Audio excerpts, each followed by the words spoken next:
What's up, boys and girls? Biker Dave here. Here's an interesting one for you. If you have a V-Force 3 reed valve set up,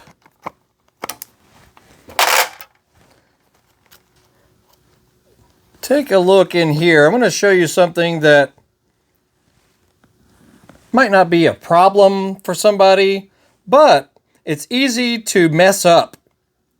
And you may wonder why your bike is not running so great with this fancy-dancy reed valve system. Take a look inside here. I'll show you what I mean. All right, take a look inside here. Here's inside the good old cylinder. If you've never looked at it in action.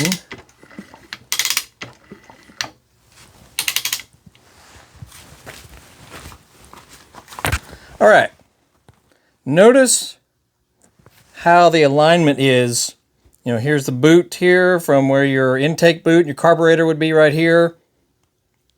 Notice the alignment of the little cage, the reed block right there. Notice how it's a nice straight flow going in there.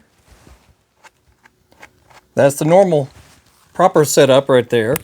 But look at this. Make sure you always have, replacement gaskets on these.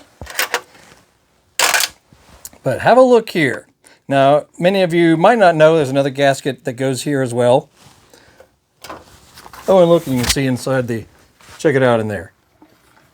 Yeah. Nice freshy in there, fresh piston, crank. Everything's fresh. See our previous videos on that, but I won't get into that. But the reed setup here, notice how it is offset. See, it's wider on the right versus the left. The issue could be if you have this same, V-Force reed setup here. Watch this. Now, you may not know this as well. This can come apart. Okay, you just push on the outside portion, like if you're replacing the pedals, that's how you would take it apart. But look at this. This could be accidentally inserted upside down. Still fits perfectly. Now notice the offset is on the left side, the wrong side. So take a look here. If you tried to install it again, here's your boot. Now look at what's going on. It's offset improperly right there. This could be done totally accidentally. You don't realize it. And I'm sure it would affect the running of the bike. It may not make it run horribly, but it could definitely affect the performance. So, something just to have a look at. If you've got one of these and if you've ever taken it apart, make sure the offset is correct. How about that? Now you have to push on the rim here firmly to get it apart. The offset part needs to be to the right. I haven't run this bike since I've been doing all kinds of work to it.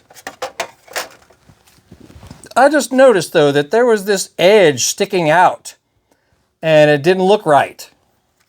Because that definitely would not be normal for, for your air intake setup.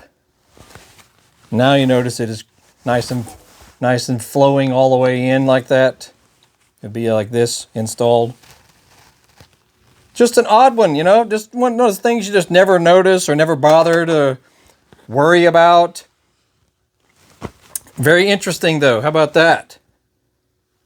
Anywho, there you go. We are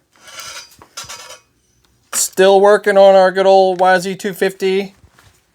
And make sure you see our previous videos, on all kinds of tools and things we've learned and stuff we have learned about, about doing basically a full engine rebuild. Bottom and top end rebuild was done. And So we got quite a few previous videos on all that. So have a look there. This is for your current YZ250, you know, same 2002 on up. Some of these are even the same 99 on up. And that's that. So watching a little Edge TV. This is on the Roku network. If you have a Roku box, look for Edge TV. It's all, you know, extreme sports stuff, racing related, dirt bikes, BMX, skateboarding, snowboarding, a little bit of everything on there. Pretty cool channel. Totally free. Cost you nothing. We watch it from time to time. And free is always good. So anywho, that's that. We shall talk to y'all later. Make sure you look in our description of our channel. We'll show you all kinds of tools that we use on various projects, things that are handy, may help you, you know, do your job better and whatnot. So have a look through the description and you'll see all kinds of stuff. And make sure you look at our eBay store. Just Google Horsepower House and you'll find all kinds of cool stuff. That's it. Biker Dave in the shop working on the YZ. Y'all have a good day. We'll see you.